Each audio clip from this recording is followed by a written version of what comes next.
Minister, to say a few words to us, please. Well, thank you very much, and assalamu alaikum. Peace be upon you. Good morning. As you know, we've been planning this visit since November last year. Immediately following the Paris terrorist attacks, I received a letter from your Executive Director, Neil Aiken.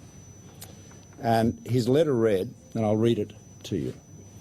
On behalf of the Muslim communities of Victoria, the Islamic Council of Victoria would like to thank you for your words of leadership and welcome your fresh tone and positive narrative in regards to the threats of terrorism and challenges of extremism in today's world. Neil said that, referring to the example of the respected Muslim leaders, including my friend, the Indonesian President, Joko Widodo, can only further our efforts in combating extremism and promoting better, more tolerant and mainstream understandings of Islam and the Muslim world. Now, I was so moved by that letter from you, Neil, that I read part of it to the world leaders at the G20 summit in Antalya, Turkey, and I committed to taking up your offer to visit. Now, I've been honoured also to be shown around the Islamic Museum of Australia earlier today by Ahmed Fahour, of course, who I know very well because he's the Chief Executive of Australia Post and I used to be the Communications Minister, and his brother Mustafa. That museum plays a really crucial role, I believe, in acknowledging the enormous contribution that Muslims have made to Australian society. Going back to the Makassan fishermen who traded with Indigenous Australians in the 1600s, to the Afghan camel drivers and traders from what was then northwest India, who drove the camel trades which explored and supplied the deserts of Western and Central Australia, in fact building the first bit of long-distance telephonic infrastructure, the big telegraph line across Australia. And of course to the teachers, business leaders, politicians and community leaders like yourselves today. The museum vividly illustrates that throughout our history, Muslims have been at the forefront of innovation and education. And for more than 150 years, Muslims have formed an integral part of our nation, Australia, which is the most successful multicultural society in the world. And the glue that holds us together, the bonding agent, is mutual respect. And mutual respect means exactly what it says. It's a two-way street. It means you respect others and they respect you. It means you seek to understand others and they understand you. It means that you, in every one of us, is enriched by the cultures and faiths of our neighbours. We are enriched by that diversity. And you know, the museum tells the story with which I'm familiar of the great heights of Islam in Spain and indeed in the Ottoman Empire, when the really successful, artistically brilliant, brilliant in every respect, in terms of medicine, in terms of literature, I'm thinking of the Abbasid Caliphate, I'm thinking of the Umayyads in Spain, they were brilliant in large part because they were open societies. You know, it's a truism around the world. I mean, Deng Xiaoping made the same point about China when he opened up China in 1979. When a society is open and tolerant and diverse, when people from different faiths and different backgrounds can mix together and learn from each other, then it becomes so much stronger. And Islam has a very strong historical record in that regard, a fascinating record. I was talking earlier at the museum about some of the amazing collaborations, particularly one in Sicily with which I'm very familiar, with collaborations between Greek mosaicists and Arab mosaicists, combining to produce a building, a cathedral, in fact, above Palermo, which is a jewel in its in a practical demonstration of that convivencia that was so evident in those days. So, going back to what Widodo says, President Widodo says, this is a critical part of the message that there is he, the leader of the largest Muslim country in the world, democratically elected. There's no one that can speak for more Muslims than he does. And what does he say? Indonesia proves that Islam, democracy, tolerance are compatible. And that's why I quoted him and encouraged him, as I do, as a good friend, to speak more about that. It's a great example, and I know that is a message that resonates with you, with the ICV.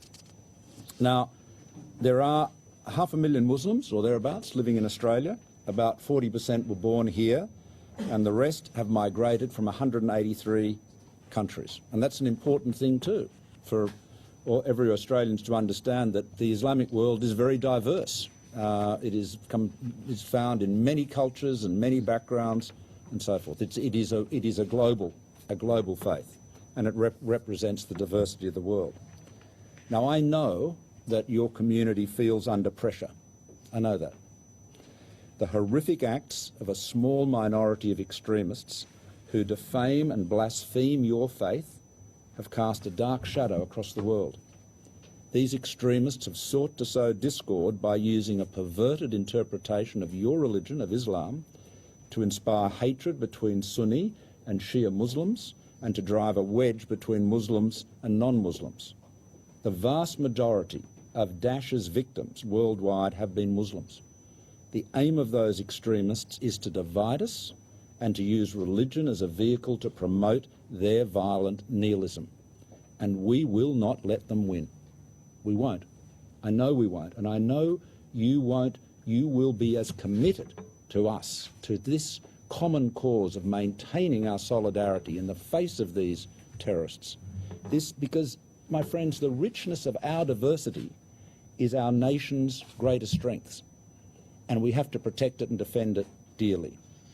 Now, I want to emphasise to each and every one of you that the Australian Muslim community is respected and valued, and we do not consider or talk about or contemplate the Muslim community solely through the prism of security. You are an integral part of an Australian family that's bound together by the shared values of freedom, democracy and the rule of law, and the foundation of all of that is mutual respect. That mutual respect is the key. And you know, what a great, remarkable country we have, that nobody can look in the mirror and say, I don't look like an Australian, because Australians look like every race, every culture, every religion. We are not defined by religion or race. We are defined by a commitment to common political values, democracy, freedom, the rule of law, inherent in which, underpinning that which, is of course mutual respect. Now, the Holy Quran tells us, mankind, we created you from a single pair of a male and female and made you into nations and tribes so that you might come to know one another. Our humanity and our destiny are tied to each other. As citizens of this country, we all have a shared responsibility to participate in improving our society. So I'm very pleased to be here today with the Minister for Social Services, Christian Porter, and I value the important work that Christian and his department play in fostering strong and resilient communities and ensuring that Australians of all backgrounds can work together to uplift our nation. And it's important to acknowledge the stories of Australians who contribute to our country every day. And they include Muslim Australians, like Ridwan Jadwat, who's joined us this morning. As we know, after living under racial segregation in apartheid South Africa, Ridwan migrated with his parents to Australia in 1981. After 18 years representing our country as a diplomat in the Australian Foreign Service, Ridwan joined my department last year and today is a senior official in Prime Minister and Cabinet's International Division, playing an important role in shaping and influencing Australian foreign policy. So I want to express my gratitude to all of you for serving your community and your country by building bridges of understanding, by speaking out against those who seek to hijack your faith, and by promoting harmony and cohesion in our society. We can all learn from each other. Working with our various communities of faith is a two-way street. Mutual respect is a two-way street. And in that vein, I'm really looking forward to meeting and talking with you, the accomplished young Muslim leaders who are gathered here today. You represent a new generation of leadership. You have an unprecedented opportunity in shaping a more prosperous and safer future for all Australians. These are the most exciting times to be an Australian. These are the most exciting times in human history. But to seize those opportunities, to enjoy that diversity, we need to maintain that mutual respect, that harmony which the mutual respect builds. I know you're committed to that, and Christian and I are looking forward to our discussion and your feedback and your ideas. So thank you very much indeed for welcoming us here today.